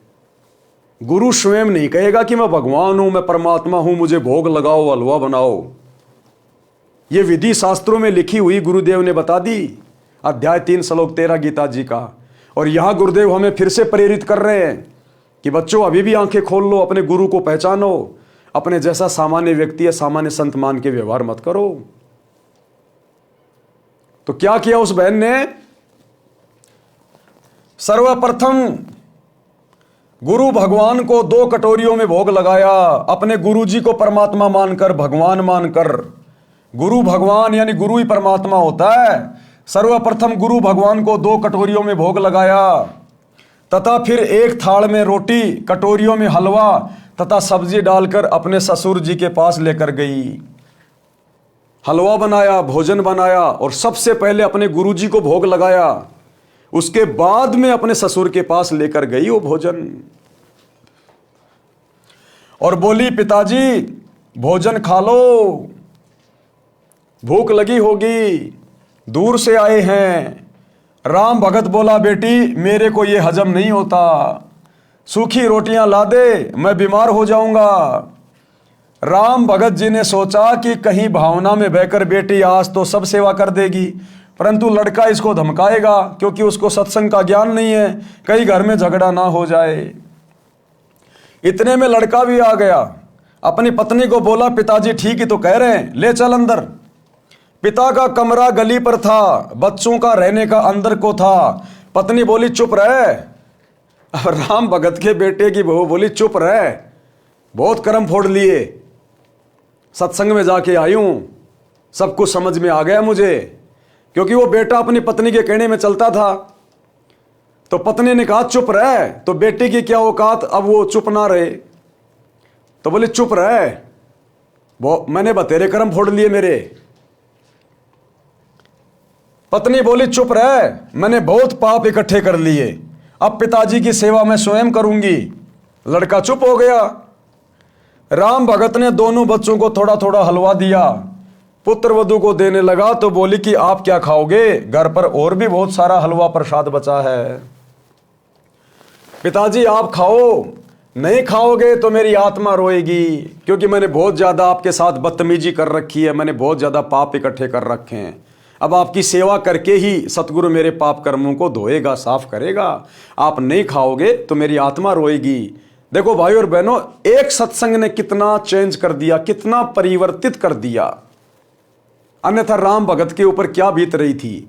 और अंत में वो बेटे की बहू, अंत में फिर उसका क्या हसर होता। ऐसे ही वो बीमार होती, खटिया में पड़ी होती, और उसके घर में भी फिर ऐसी बेटे की बहू आती, तो दुर्गति होनी थी उसकी, दुर्गति। अंत में परमात्मा ने पूरे परिवार को बचा लिया, पूरे परिवार को संभाल लिया। आगे चलकर बेटे ने भी नाम दीक्षा ले ली, पूरा परिवार ऋषि परिवार बन गया, शुरग बन गया, शुरग।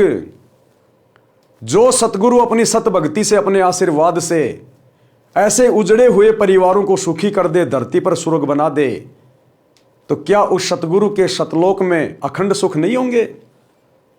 वहां की तो हम कल्पना भी नहीं कर सकते। जब शरीर छोड़ने के बाद सतगुरु के साथ विमान में बैठकर सतलोक जाएंगे। जो सतगुरु यहां इतना सुखी कर सकता है, तो सोचिए उसके सतलोक में कितना सुख होगा।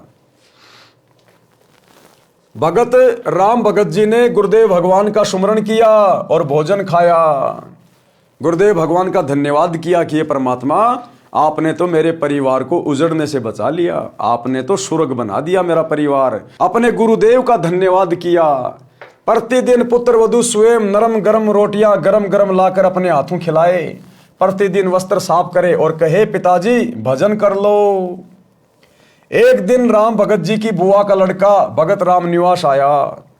अब एक दिन फिर राम निवास मिलने के लिए आया राम भगत जी से कि चलो भगत जी के पास चलते हैं, क्या हालचाल है।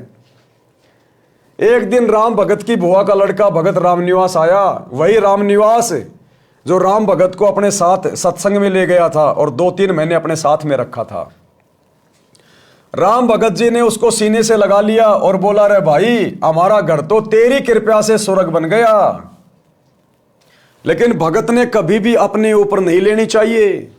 कोई हमारी कितनी बड़ाई करे, कितनी प्रशंसा करे, हमने वो बढ़ाई, वो प्रशंसा अपने गुरुजी के ऊपर डाल देनी है। अगर हमने अपने ऊपर ले ली तो हम दोषी बन जाएंगे। परमात्मा कहते मैं करे सो मारिए, तू करे सो छूट बे। इस मार में होशियार बंदा गधा बना के ऊंट बे। यदि आपने अपने ऊपर कोई चीज ले ली कि मैंने कर दिया, मेरे कारण तू गुरुजी से जुड़ा, मेरे कारण आज तेरा उजड़ा घर बस गया, तो परमात्मा कहते हैं धर्मराज के दरबार में उसकी पिटाई होगी। मैं करे सो मार पड़ेगी और तू करे सो छूट बे कि हे गुरुजी आपने कर दिया, हे मालिक इस दास को तो आपने निमित्त बना के भेजा। दास की क्या औकात है परमात्मा जो मैं किसी को आपसे जोड़ दूं। तो जो हर चीज अपने गुरुजी पे डालेगा कि परमात्मा आप ही सब कुछ करने वाले हो, जीव की कोई औकात नहीं है, कहते हैं वो धर्मराज के दरबार में पिटाई से छूट जाएगा। मैं करे सो मारिए, तू करे सो छूट बे। इस मार में होशियार बंदा गधा बने के ऊंट बे। और यदि अपने ऊपर लेगा कि मेरे कारण ऐसा हो गया, मैंने ये कर दिया, कहते हैं अगले जन्म में गधा बनेगा, ऊंट बनेगा, उसकी पिटाई होगी। राम भगत जी ने उसको सीने से लगा लिया और बोला रे भाई हमारा घर तो तेरी कृपा से स्वर्ग बन गया। भगत रामनिवास बोला कि मामा के बेटे रामनिवास से कुछ ना हुआ, गुरुदेव जी की शब्द शक्ति का करिश्मा है। किसकी शक्ति का करिश्मा है? गुरुदेव भगवान के वचनों का, उनकी शब्द शक्ति का। आप और मैं तो पहले इकट्ठे ने बत्ती डंडा खेला करते, मेरे करने से होता तो पहले ही हो जाता। गुरुजी कह रहे थे कि राम भगत पिछले जन्मों में भगत था, इससे घर के मोह के कारण मर्यादा में चूक बनी थी, उसके कारण इतना कष्ट उठाया है। अब ये मां दुखी हो चुका था तब तेरे साथ आया है, नहीं तो आप कितनी बार राम भगत से पहले कह चुके थे कि सत्संग में चल, परंतु मोह माया में अंधा हो चुका था। ये कष्ट और पुत्र वधू का व्यवहार इसके लिए वरदान बन गया। ये कष्ट और बेटा बेटी का वो बुरा व्यवहार इसके लिए वरदान बन गया कि अंदर ही अंदर दुखी होकर, बाहर तो केवल दिखावा कर रहा था कि मुझे कोई दिक्कत नहीं है, मेरा बेटा बेटी बहुत अच्छे हैं, लेकिन अंदर तो जो कष्ट था, जो पीड़ा थी वो होनी थी। तो अंदर ही अंदर दुखी था उनके व्यवहार से। और उसी दुख के कारण कि मैंने बचपन से बच्चे को पाला पोषा, आज मैंने बुढ़ापे में इससे उम्मीद लगाई और दोनों मेरे साथ में अच्छा व्यवहार नहीं कर रहे हैं, इस दुख के कारण भगत रामनिवास के साथ में वो सत्संग में गया था, अन्यथा सत्संग में नहीं जाता। कबीर जी ने कहा है कि कबीर सुख के माथे पत्थर पड़ो जो नाम हृदय से जाए, बलिहारी दुख के कारण जो पल पल नाम रटाए। गुरुदेव भगवान कहते हैं कि अपने गुरु से, अपने परमात्मा से ज़्यादा सुखों की डिमांड मत करना, ज़्यादा भौतिक इच्छाओं की डिमांड मत करना। ये सुख तुम्हें भक्ति और भगवान से दूर कर देगा। ये पहला नियम बताया परमात्मा ने। सुखी होते ही सबसे पहले जीव भगवान को बोलता है, भक्ति मर्यादाओं में गफलत करने लगता है। तो परमात्मा कहते हैं बाढ़ में जाओ, ऐसा सुख पत्थर पड़ो उसके ऊपर, कि सुख के माथे पत्थर पड़ो जो नाम हृदय से जाए, और बलिहारी उस दुख के कारण जो पल पल नाम रटाए। कि ऐसा दुख मेरे लिए वरदान जो मुझे भगवान से जोड़ दे, मैं कुर्बान जाऊं ऐसे दुख के ऊपर। और परमात्मा हल्का हल्का कष्ट, हल्का हल्का दुख भक्ति करवाने के लिए आप हमें देते रहिएगा। तो भगत ने कभी भी अपने गुरुदेव भगवान से सांसारिक सुखों की डिमांड नहीं करनी चाहिए, क्योंकि हम जो भक्ति कर रहे हैं ये देवी देवताओं की नहीं है, किसी आधे अधूरे बहरे देवी देवताओं की नहीं है, भगवानों की नहीं है। ये डमी गॉड की भक्ति नहीं है, रियल गॉड की भक्ति है। और रियल गॉड अंतर्यामी है, हमें कब किस चीज़ की आवश्यकता है उसको सब पता है। अगर हम उसकी मर्यादा में रह के भक्ति करेंगे, वो समय पर हमारी हर इच्छित आवश्यकताओं को पूरा करता रहेगा, मांगने की जरूरत नहीं है। तो गुरुदेव कहते हैं कबीर सुख के माथे पत्थर पड़ो जो नाम हृदय से जाए, और बलिहारी व दुख के जो पल पल नाम रटाए। भावार्थ, हे परमात्मा इतना सुख भी ना देना जिससे तेरी भूल पड़े। जिस दुख से परमात्मा की पल पल याद बनी रहे, वैसे दुख सदा देते रहना। मैं बलिहारी जाऊं उस दुख को जिसके कारण परमात्मा की शरण मिली। भगत राम भगत जी ने भगत रामनिवास जी से कहा कि अब के सत्संग में बेटे प्रेम सिंह को ले जाना, इसका भी उद्धार हो जाएगा। अगले सत्संग में जो 1 महीने पश्चात होना था, भगत रामनिवास जी आए और प्रेम सिंह को अपने घर ले जाने के बहाने ले गए। घर से सत्संग में ले गए। 3 दिन तक आश्रम में रहे, सत्संग सुना, अन्य पुराने भक्तों से उनकी आप बीती सुनी तो सत्संग के रंग में रंग गया। भगत राम भगत जी का परिवार एकदम बदल गया, भक्ति सेवा करके कल्याण को प्राप्त हुआ। तो भाइयों और बहनों, घर किस किनारे पे था? उजड़ने के किनारे पे।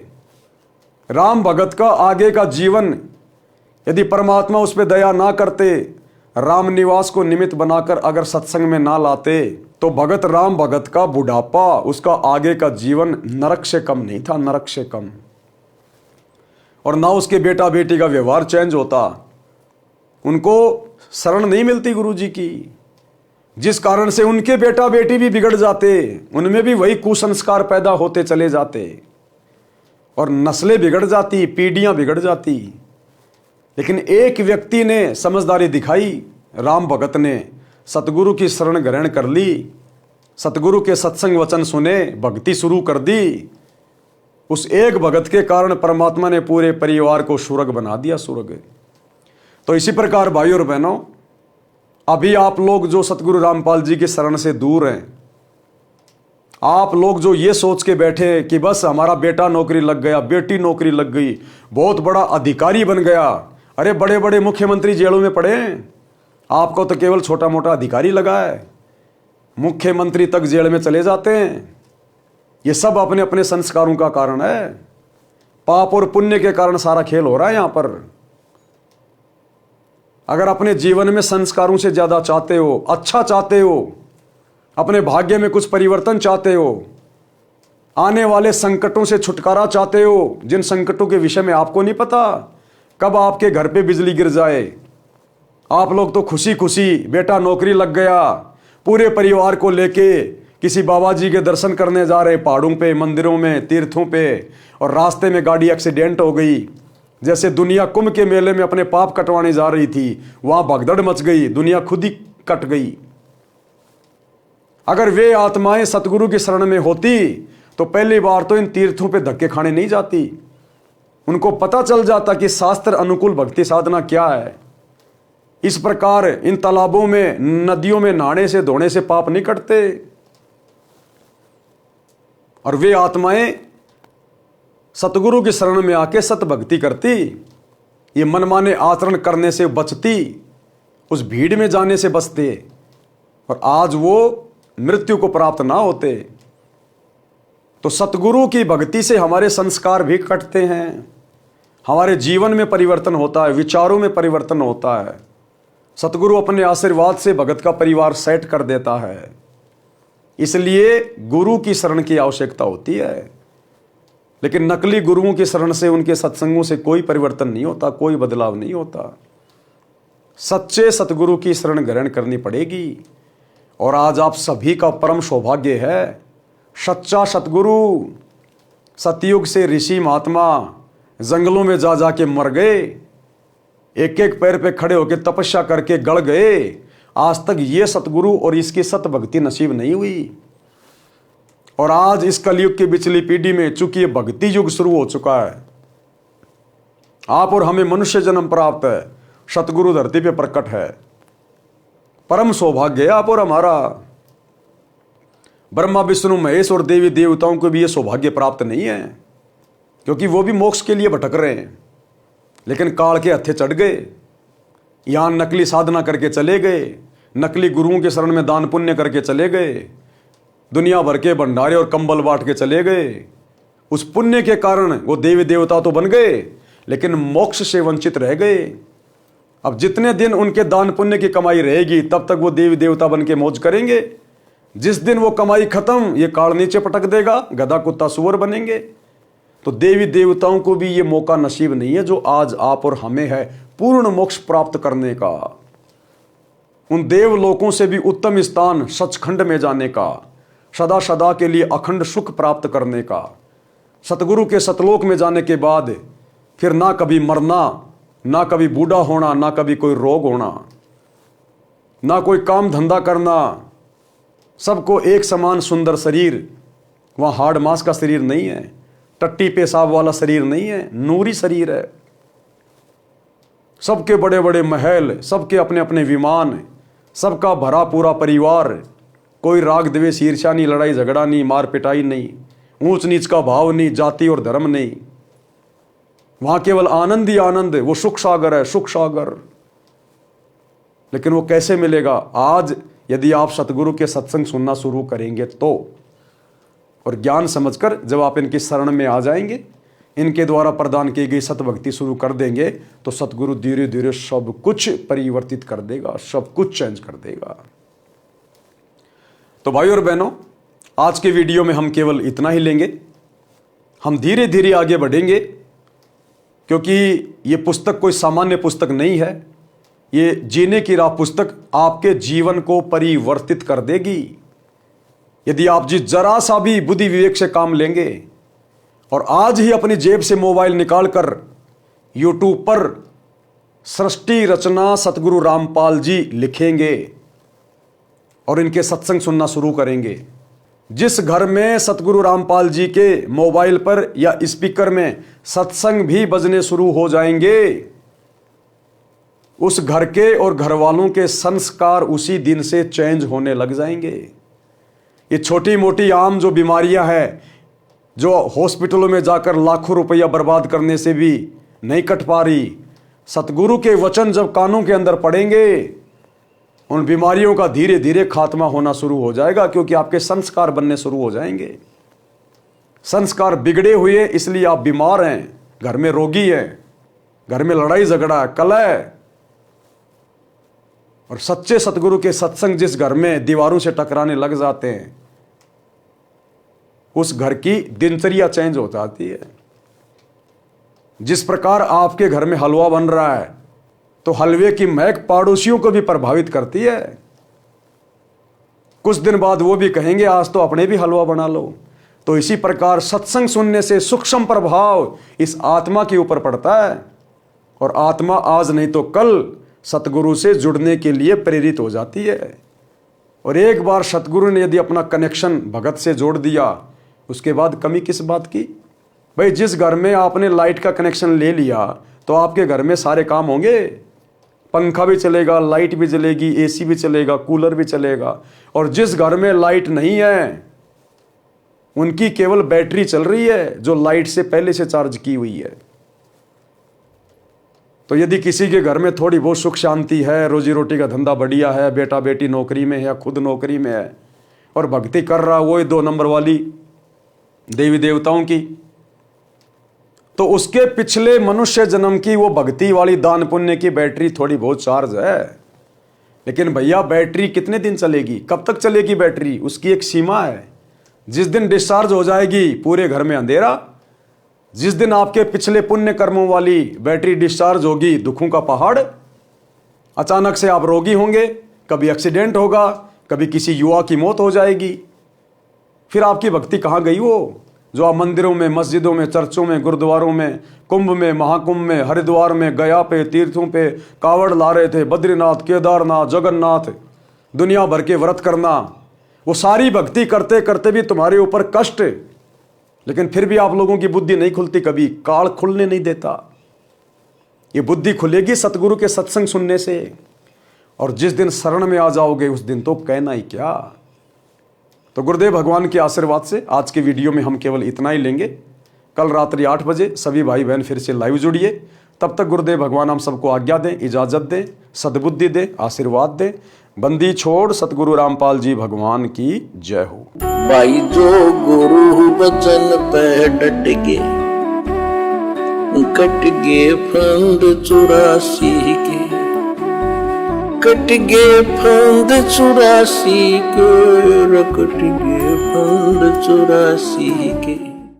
भाई जो गुरु बचन पे डट गए, कट गए फंद 84 के, कट गए फंद 84 के।